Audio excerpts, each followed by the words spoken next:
திராவிட இயக்கத்தின் முன்னோடி என்ற தலைப்பை பேசுவதற்காக ஐயா உதயன் அவர்கள் இடத்திலே கேட்டுக்கொண்டார். அவரை பற்றி நான் பேசுவதற்கு இருந்த கருத்துக்களை எல்லாம் பெரும்பாலான கருத்துக்களை அடிக்கோடிட்டு ஆசிரியர் அவர்கள் பேசிவிட்டார்கள். இருந்தாலும் நான் அவர் முன்மொழிந்ததை நான் வழிமொழிந்து விட்டு செல்லலாம். ஞானம் நேரமும் கலந்திருக்கிறது. இருந்தாலும் ஒரு சற்பொற்ப ஒரு 10 நிமிடமாவது ஒரு கருத்துக்களை தெரிவித்து விடலாம் என்று நினைக்கிறேன். பொதுவாக நடேசனார் அவர்கள் 1875 பிறந்து 1937 இறக்கிறார். 61 ஆண்டு காலம் அவர் இந்த மண்ணிலே வாழ்கிறார்.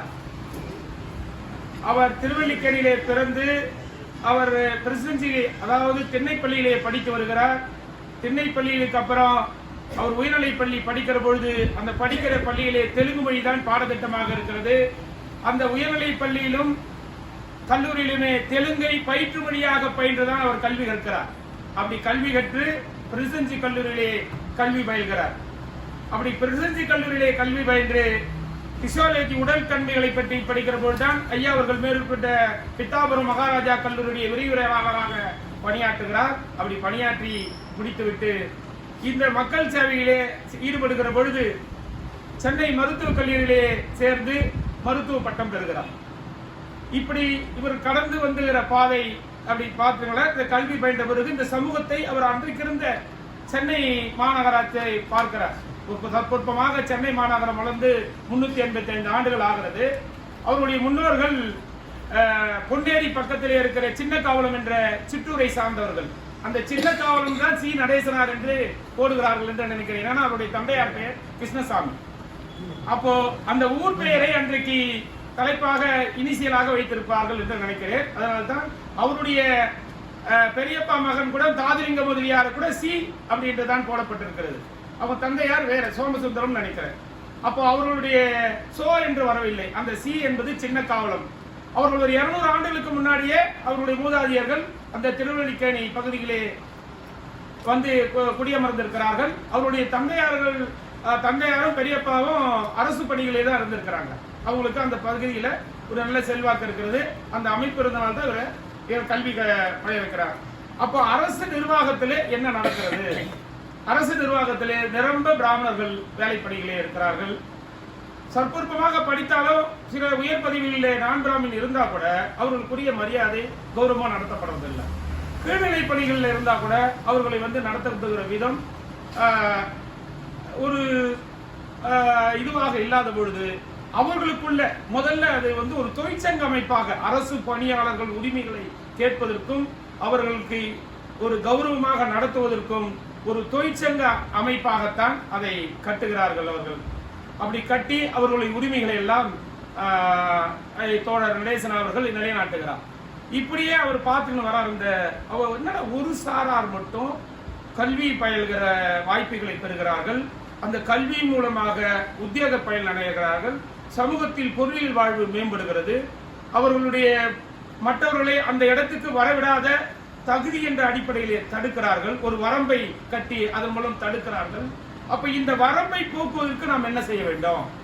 அப்ப அதுக்கு ஆதாரமாக இருப்பது என்னது? கல்விதான். அப்படி அந்த கல்வியை நாம பயில்வதற்கான ஊக்கத்தை அமைக்கணும் அப்படின்னு நினைக்கிறார்.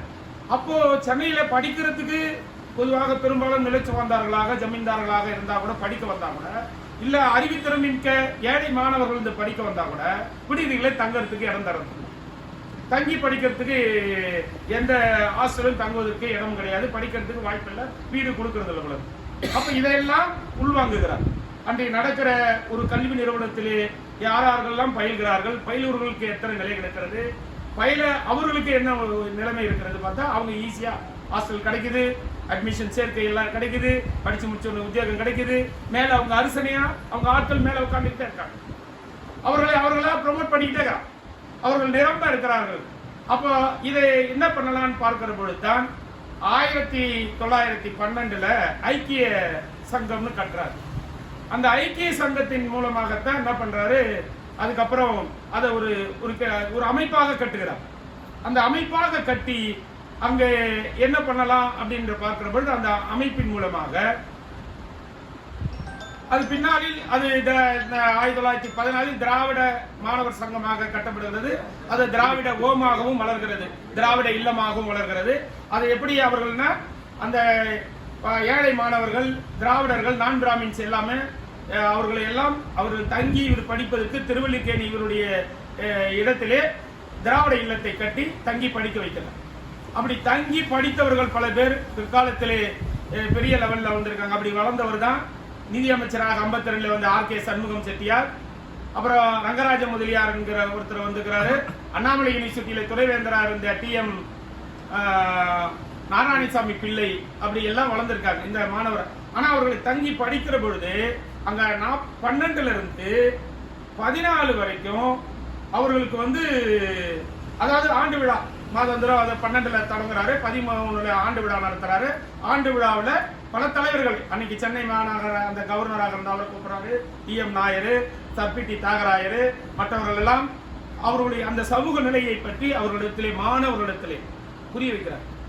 நம்ம எத்தகைய நிலையில் இருக்கிறோம், நம்ம எப்படி எல்லாம் தடுக்கப்படுறோம், நம்மளுக்கு கல்வி பயிலவே விட மாட்டேன்றாங்க, கல்வி பயில கூட அப்படியே படிச்சு நம்ம கஷ்டப்பட்டதுனால வேலை வாய்ப்புகள்ல உள்ள போனோம்னாக்கா நமக்கு தடுக்கப்படுறோம், அங்க வந்து நம்ம அவமானப்படுத்தப்படுறோம், அந்த அவமானத்தெல்லாம் நம்ம பின்னுக்கு தள்ளப்படுறோம், அதெல்லாம் நம்ம வந்து எழுச்சியோட சந்திக்கணும், நம்மளை போல பலரை உருவாக்கணும், நம்ம போல மற்றவர்களுக்கு நம்ம ஆதரவு கரம் நீட்டி அவர்களை வளர்த்தெடுக்கணும்.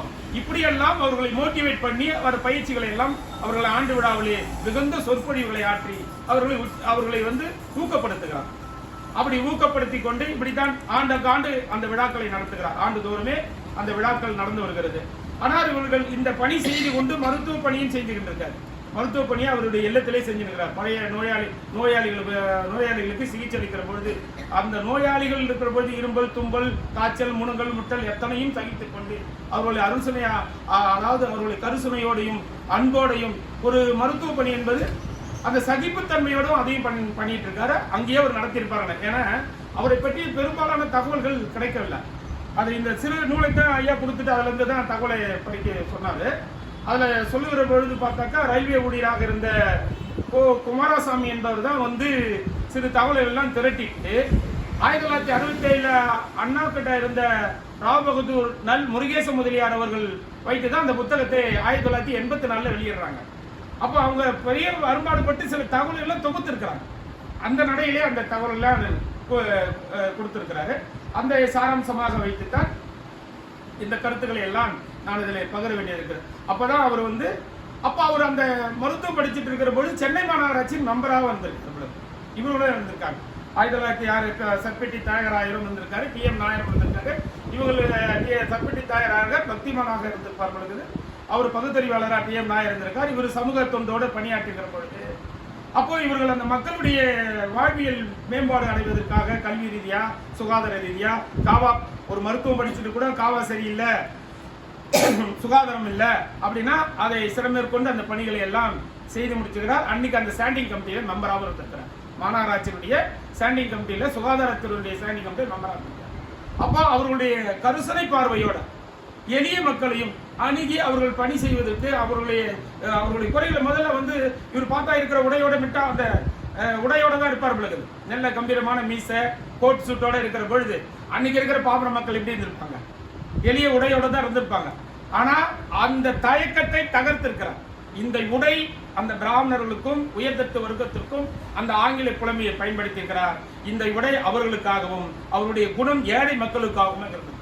அவர்கள் எளிதில் அணுகி அவர்களுடைய குறைகளை சொல்வதற்கான நடைமுறையை பின்பற்றிருக்கிறார். அப்போ அந்த இடத்துல அந்த பணியை செஞ்சுக்கிட்டே இருக்கிற பொழுது இதை பற்றி ஒரு இயக்கம் அமைப்பாக கட்ட வேண்டும் என்று டி.எம். நாயர் இடத்திலையும் சர்பிட்டி தியாகராயர் இடத்திலையும் சொல்லப்பட்டிருக்கிற பொழுது அவர்கள் வந்து அன்னைக்கு காங்கிரஸ் ஆர்வதனையில் அங்கிருந்து அந்த குரலை எழுப்புறாங்க. அங்க காங்கிரஸ்ன்றது ஒரு முற்போக்கு சமூகத்துக்கான கட்சியாகத்தான் இருக்குது. அது அவர்கள் வந்து இந்து என்ற அடிப்படையிலே மக்களை, அதாவது வைதிகம் என்ற அடிப்படையிலே கட்டமைத்து அதன் கீழ் நமக்கு ஒரு படிப்பனைகள் கட்டப்பட்டிருக்கிறது. நம்ம பொது புத்தியிலே ஒரு சாதிக்கும் ஒரு வேலை அமைப்புகள் கட்டப்பட்டு அதனோடு இயங்குகிற பொழுது கல்வி நமக்கு மறுக்கப்பட்டு இருக்கிற பொழுது அந்த மறுக்கப்பட்ட கல்வி கிடைக்க வேண்டும் என்று உரிமை குரல் அவர்கள் எங்கள் எழுப்பினாலும் அவர்கள் காதுகளிலே விழவில்லை. விழாத பொழுது இது தனித்து வருகின்ற அதுக்கு தான் திராவிட தந்தை அப்படின்றவருக்கு அந்த திராவிட இல்லம் கட்ட அந்த அமைப்பு அவருக்கு பேர் வர்றதுக்கு காரணமே அதுக்கு தான். அப்போ அவர்கள் வந்து மயிலாப்பூர் கோவில் என்று நினைக்கிறேன். கும்படோபேஸ்வரத்துக்கு போய் இவர்கிட்ட வேலை செய்கிற பிராமணர்கள் குடமுழுக்கு விழாக்கு மேலே போகிறார், இவர் கீழே அமர்த்தப்படுகிறார், பெருநிதி அவர் தருகிறார். அன்றைக்கு அவமானப்படுத்தப்பட்ட பிறகுதான் சத்யஜி தாயராயர் டி.எம். நாயரை அழைத்துக் கொண்டு நடேசனார் இல்லத்தை நோக்கி வந்து அன்றைக்கு கட்டப்பட்டதுதான் நீதி கட்சி என்ற அந்த அமைப்பு.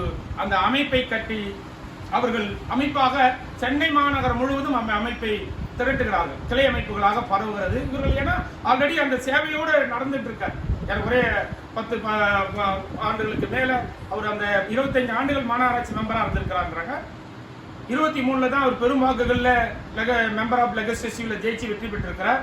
இப்படி அவர் அந்த பணி இருக்கிறதுனால அந்த அமைப்பு சென்னை முழுவதும் கட்டி அந்த 16 கட்டி 1919ஆம் ஆண்டு மாண்டோகு செமன்ஸ் போர்டு வந்து நமக்கு நிர்வாக ரீதியாக கட்சி அமைப்புகளை தருகிற பொழுது, தேர்தல் முறையை நடத்த ஒப்புதல் தருகிற பொழுது 1920 தேர்தலிலே பங்கெடுத்து அவர் வெற்றி பெற்ற பிறகுதான் அது கூட இடஒதுக்கீடு வாங்குறாங்க. அன்னைக்கு 68 தொகுதி பொது தொகுதியாக இருக்கும்போது 28 தொகுதி இடஒதுக்கீடு முதல்ல எம்எல்ஏக்கு தான் கேட்டிருக்காங்க. அப்படி எம்எல்ஏயாக தேர்ந்தெடுக்கப்பட்டு 28 பேர்ல அந்த அன்னைக்கு வந்த இதுல நீதி கட்சி முதல் பிரிட்டிஷ்காரர்கள் நடத்திய நம்மளை இரட்டை ஆட்சி முறை நாம் ஆளுவதற்காக போலீஸுக்கு நிதி தவிர மற்றதெல்லாம் கொடுக்குறான். சுகாதாரம், ரோடு, மற்ற விஷயங்கள்லாம் ஆளுமை பண்ணுவதற்காக அந்த அமைப்பு செயல்படுகிற பொழுது அதை நம்மை ஆளுவதற்காக அந்த அமைப்பிலே முதல் நீதி கட்சி வெற்றி பெறுகிறது. கடலூரை சேர்ந்த சுப்பராயு ரெட்டியார் அவர்கள் முதல் தேர்ந்தெடுக்கப்பட்டு சிறிது காலம் பணியாற்றுகிறார். உடல்நலை குறைவாக இறந்துவிட்ட பிறகு பனங்கலரசர் வருகிறார். பனங்கலரசர் வருகிற பொழுதுதான் அந்த நமக்கு வந்து மெடிக்கல் காலேஜிலே சமஸ்கிருதம் படித்தால்தான் வாய்ப்பென்ற இந்த இருக்கிற பொழுது அவர் சமஸ்கிருதத்திலே திறந்த வித்வானாக இருந்த காரணத்தால் மருத்துவம் படிப்பதற்கு எதற்காக சமஸ்கிருதம் என்கின்ற ஏற்கனவே போடப்பட்ட அந்த உத்தரவை நீக்கி அப்ப அதிகாரம் கைக்கு வருகிற பொழுது இந்த மக்களை எல்லாம் எப்படி கல்வி ரீதியாக மேம்படுத்த வேண்டும் என்ற இந்த இவருடைய சிந்தனைகள் முதல்ல ஒரு அதான் இந்த அஜந்தாக்கள்லாம் வெளியே வந்து செயல்படுத்திக் கொண்டிருக்கிறது. அப்போ அந்த அதிகாரத்தின் மூலமாகத்தான் இடஒதுக்கீடு என்ற குரல் இவர் ஆரம்பத்திலிருந்தே பல மேனிபெஸ்டோ வைக்கிறார். இந்த திராவிட சமூகத்தை எப்படி எல்லாம் முன்னேற்க வேண்டும், கல்விக்கு எப்படி கொடுக்க வேண்டும், இடஒதுக்கீடு எப்படி கொடுக்க வேண்டும், இப்படி எல்லாத்தையும் கோரிக்கை வைத்தால் கூட அது அதிகாரத்துக்கு வருகிற பொழுது நாளடைவில் பி. சுப்பராயன் 1926 முதல்வராக வருகிற பொழுது அவர் வந்து நீதி கட்சியில இல்ல, காங்கிரஸ் இல்ல, சுயேட்சையா இருக்கிறாங்க. ஆனா காங்கிரஸ் ஆதரவு தருது நினைக்கிறேன். அந்த அமைச்சர்கள் 2 அமைச்சர் விலகின பிறகு முத்தியா முதலியார அமைச்சராகிற பொழுதுதான் இந்த இடஒதுக்கீடு முறை கம்யூனிவல் ஜீவோ வருகிறது. இதற்கெல்லாம் அடிநாதமாக இருந்தவர் நடேசனார் அவர்கள் தான். அப்படி பெண் கல்வியிலே வாக்குரிமைக்கும் அடிநாதமாக இருந்திருக்கிறார். அப்ப நீதி கைக்கு வந்த பிறகுதான் மருத்துவ படிப்புக்கு சமஸ்கிருதம் நீக்கப்படுகிறது, பெண்ணுக்கான வாக்குரிமை அளிக்கப்படுகிறது, இது இடஒதுக்கீடு முறை நடைமுறைப்படுத்தப்படுகிறது. 1925 இன்னைக்கு இருக்கிற இந்து அறநிலையத்துறையை கொண்டு வந்து ஒரு சாரார் அதை ஆதிக்கத்தை ஒழிப்பதற்கு கட்டுப்படுத்துவதற்கு அந்த திட்டத்தை அரசமைப்பு சட்டமாக இன்றைய வரைக்கும் நடைமுறையில் இருக்கிற இந்த இந்து அறநிலைய சட்டத்தை கொண்டு வரப்படுகிறது. இப்படி திராவிட இயக்கத்தை நான் பிராமின் மக்களை எல்லாம், அதாவது நான் பிராமண திராவிட சமூகத்தை மேலோக்கி அடிநாதமாக கொண்டு போவதற்கு இன்றைக்கு திராவிட இயக்கம் அமைப்பதற்கு அடிநாதமாக இருந்தவர். அதில் நிறைய விஷயங்கள் தரவுகளோடு சொல்ல வேண்டும், நேரம் குறைவாக இருக்கும் என்ற காரணத்தினால் அடுத்து அவரு பேசணும். அதனால இதை மட்டும் அவர் அன்னைக்கு சொல்ற போது அண்ணாவை கேட்டாங்க 67 10 வருஷம் 57 கட்சி ஆரம்பிச்சு 67 ஆட்சி பிடிச்சிட்டீங்களே எப்படின்னு கேட்கிற பொழுது எங்க வந்து 10 வருஷம் கிடையாது, எங்களுக்கு வந்து ஒரு 50 ஆண்டு காலம் தொடர்ச்சி இருக்கிறது. எங்களை வந்து அன்னைக்கு சொன்னாரு இவர் சத்தியமூர்த்தி, இந்த திராவிட நீதி கட்சியை 500 அடி பள்ளத்துல போட்டு பறிச்சுட்டாரு, பறிச்சு இல்ல அதனுடைய தொடர்ச்சி தான் நாங்கள் தான் திராவிட இயக்கத்தின் நீட்சி என்று சொல்லி அண்ணா அவர்கள் சொன்னார்கள் என்று சொன்னால் அதனுடைய தொடர்ச்சியாகத்தான் இன்றைக்கும் திராவிட முன்னேற்ற கழகம் ஆளுகிறது. அதுக்கு விதையாக இருந்தவர், திராவிடத்தின் தந்தையாக இருந்தவர், எல்லாவற்றிற்கும் முன்னோடியாக இருந்தவர் ஐயா நடேசனார் என்று கூறி அவருக்கு எனக்கு பேச வாய்ப்பு தந்தமைக்கு நன்றி கூறி விடைபெறுகிறேன். நன்றி, வணக்கம்.